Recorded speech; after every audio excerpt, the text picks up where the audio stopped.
पांडू जी साईमा. आदित्यराजे कुठे आहेत? माहित नाही. अहो मग शोधा ना त्यांना, जा ना. नीलराजे, आदित्यराजे नाही आहेत. म्हणजे घरात नाही आहेत ते. बरं थांबा, तुम्ही काळजी करू नका, मी बघतो, फोन लावतो त्याला.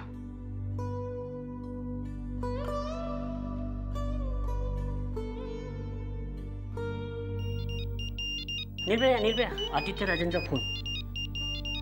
ठीक आहे, जा तू. हा फोनही घेऊन गेलेला नाही. पाहिलं, आधीच आम्हाला काळजी कमी आहे का म्हणून आणखीन हे. तुम्ही काळजी करू नका, मी बघतो काय. आदित्यराजे,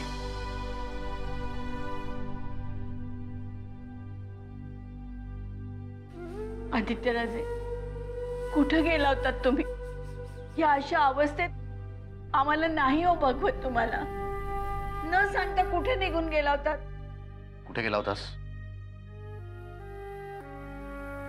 गेलो तो या महालाच्या 4 भिंतींच्या पलीकडे. हॉस्पिटलमध्ये सुद्धा त्या औषधांच्या वासाने आम्हाला गुदमरायला झालं होतं. इथे सुद्धा आम्ही स्वतःला एकट्यालाच कोंडून घेतला होता. म्हणून आज जरा बाहेर पडलो आणि एकदम हलकं हलकं वाटलं. अहो पण तुमची घुसमट आम्हाला सांगायची ना, आम्ही आलो असतो तुमच्या बरोबर. आमचं आम्हाला सहन करावं लागणार आहे साईमा. तुम्ही नका काळजी करू. वहिनी साहेब कुठे? बनू बरोबर असेल वर.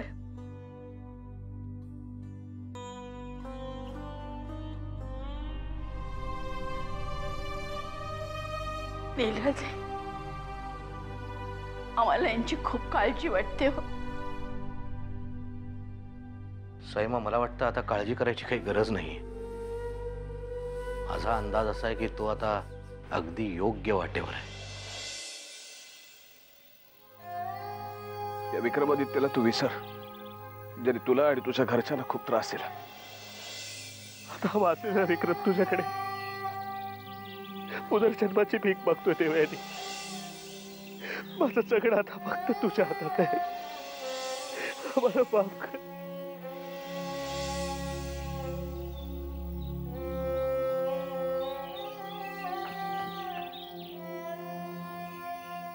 देऊ, एवढ्या लवकर कशी आलीस? इंटरव्ह्यू कसा झाला?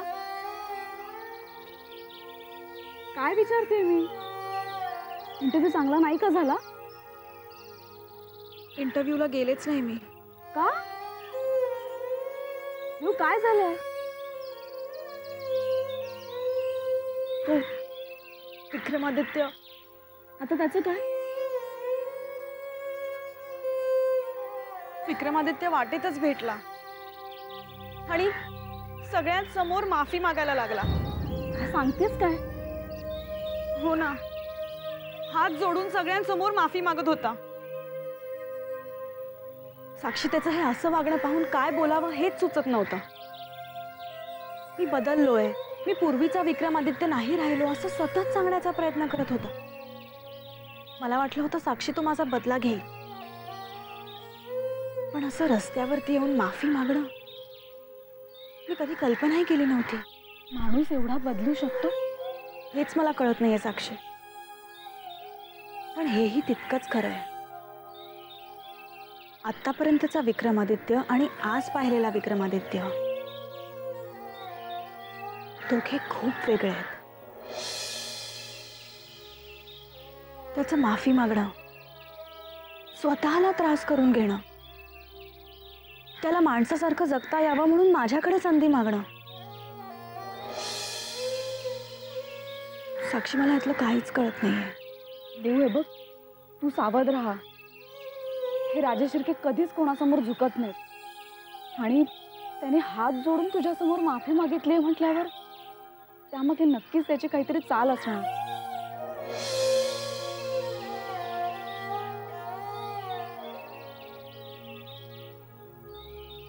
चल.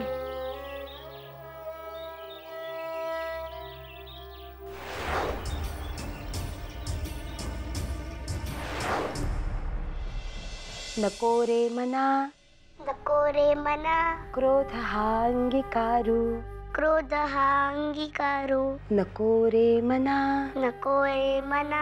मत्सरी दंभ भारू नको रे मना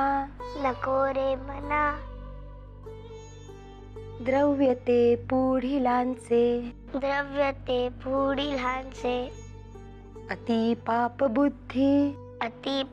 बुद्धी नरे पाप साचे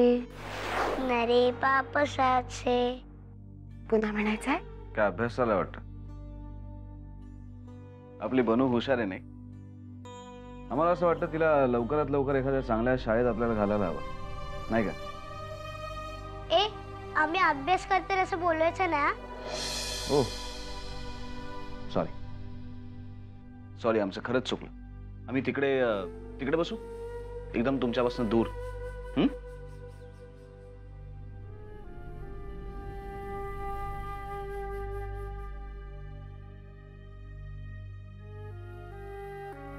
पाढे लिहायचे. वहिनी आम्हाला तुमच्याशी जरा महत्वाचं बोलायचं आहे.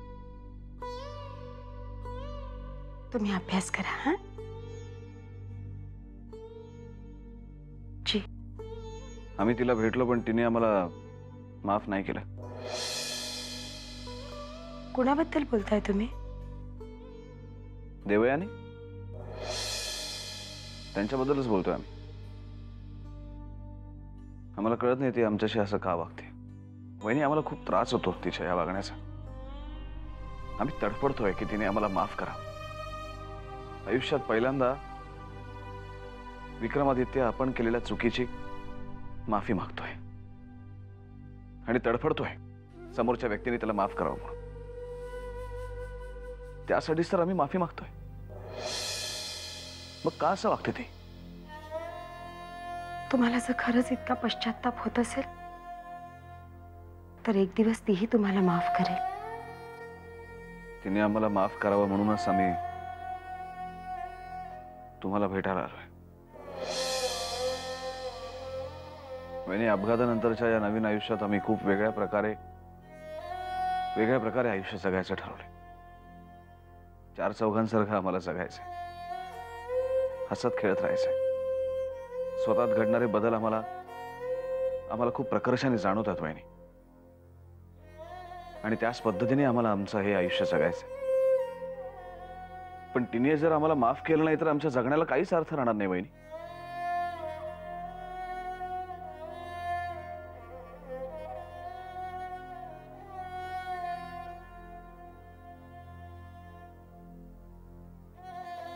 पण वहिनी जोपर्यंत आमची आधीची इमेज तिच्या डोक्यातून जात नाही, ती विसरू शकत नाही, तोपर्यंत आम्हाला तसं आयुष्य नाही जगता येणार जसं आयुष्य आम्ही जगायचं ठरवलं. त्यासाठी तिने आम्हाला माफ करणं खूप आवश्यक आहे. आणि आम्हाला असं वाटतं की तुम्ही ह्याच्यात आम्हाला काहीतरी मदत करा.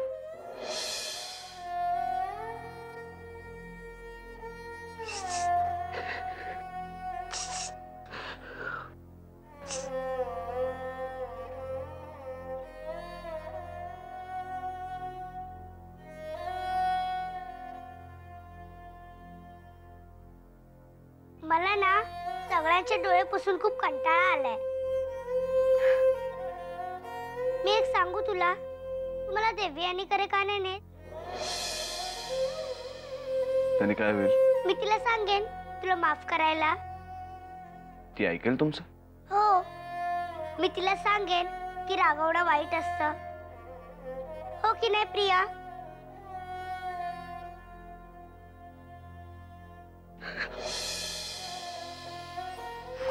भाऊजी हात.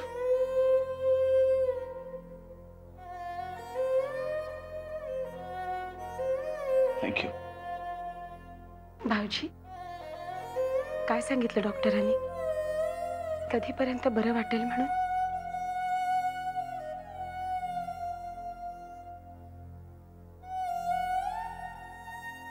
खरं सांगायचं वहिनी तर आजपर्यंत ही गोष्ट आम्ही कोणाला सांगितली नाही. आणि भैया साहेबांना तर आम्ही मुद्दामून सांगितलं. कारण ही गोष्ट जर त्यांना कळली तर पुन्हा एकदा देवयानी आणि तिच्या घरच्यांबद्दल मनात राग ठेवून त्यांना. पण ही गोष्ट आम्ही तुम्हाला आज पहिल्यांदा सांगतोय, फक्त तुम्हाला. वहिनी, आम्ही केलेल्या पापाची शिक्षा म्हणून आमचा हा हात आता कधीच बरा होणार नाही.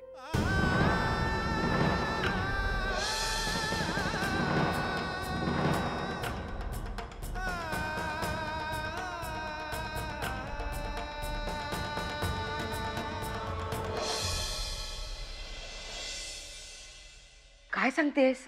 हो मॉम, मी स्वतः ऐकलंय हे. विक्रमादित्य देवयानीची माफी मागण्यासाठी सतत तिचा पाठलाग करत फिरत असतो. पण हे सगळं वेगळंच घडलंय. म्हणजे मला तर वाटलं होतं की देवयानीचा गुन्हा सिद्ध होईल आणि मग तो तिचं जगणं मुश्किल करून टाकेल. पण हे सगळं उलटच झालं. मॉम, मला ना आता खूप टेन्शन यायला लागलंय ग. हा विक्रमादित्य एवढा कसा बदलू शकतो?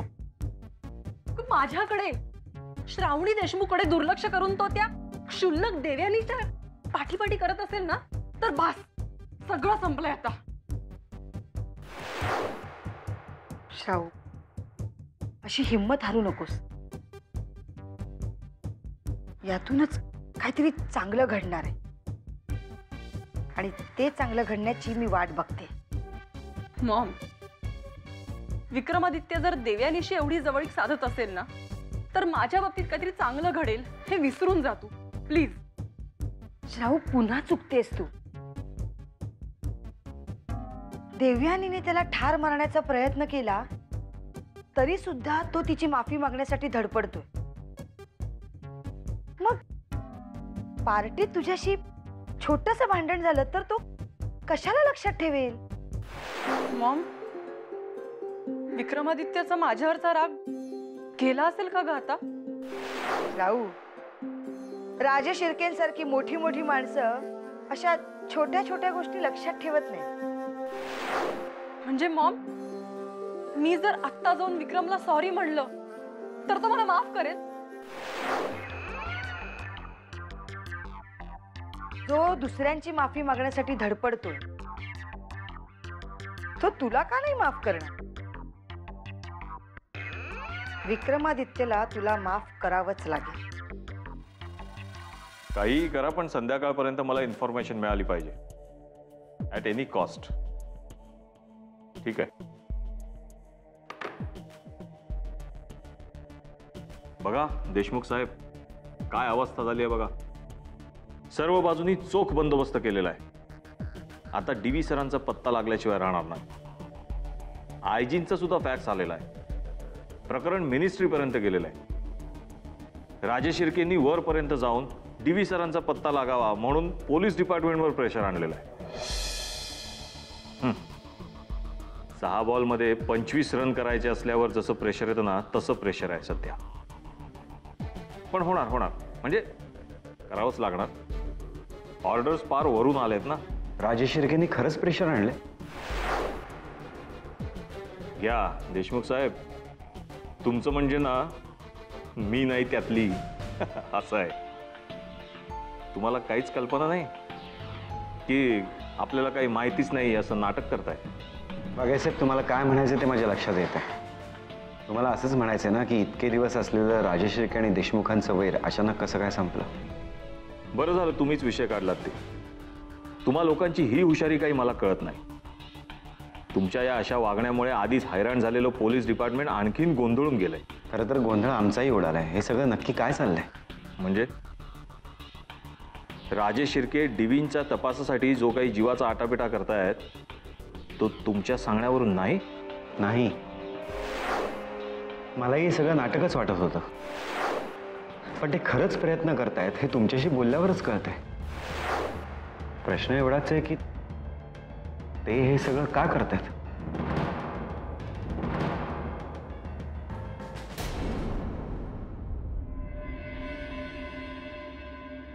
बस. Thank you sir. थँक्यू. आज टेलिकास्ट होईल. होय, आजच प्राईम टाईम. Okay thank you. येतो सर.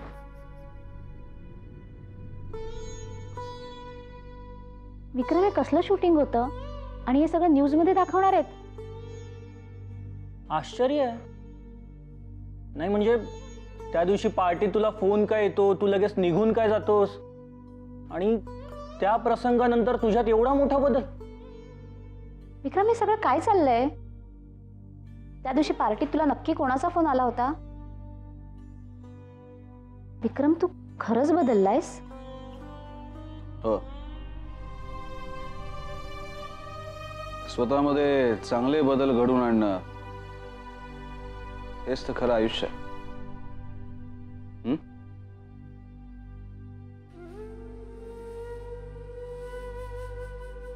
नाही, तुम्हाला नाही कळायचं.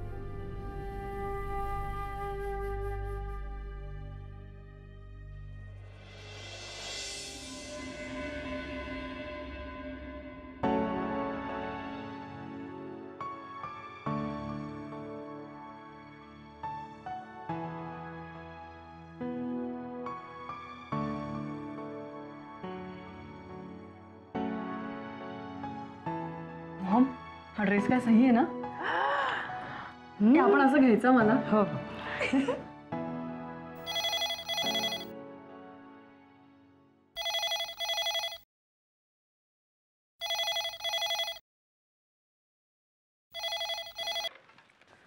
हॅलो. हॅलो.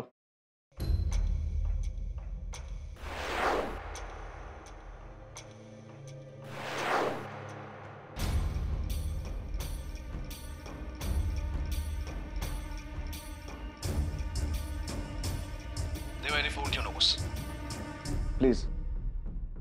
फोन ठेवू नकोस. आम्ही बदललोय. आम्ही खरंच पूर्णपणे बदललोय. तो आधीचा विक्रम केव्हा संपलाय.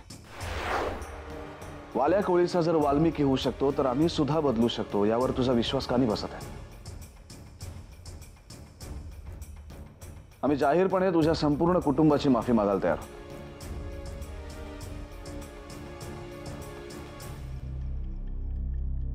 अजूनही विश्वास बसत नाहीये. आता टीव्हीवरच्या बातम्या बघ प्लीज. टीव्ही ऑन कर. कोणाचा फोन आहे देऊ? साक्षी, टीव्ही लाव. मी काय विचारते? फोन कोणाचा आहे? सांगितलं ना टीव्ही लाव. साक्षी, अगं ती म्हणते ना, तर लाव ना टीव्ही.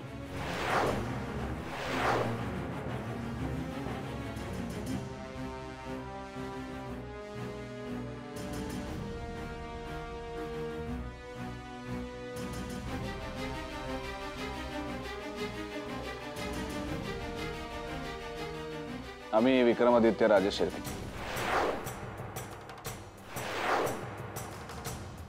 आज जाहीरपणे आम्हाला आमच्या चुकांची कबुली द्यायची.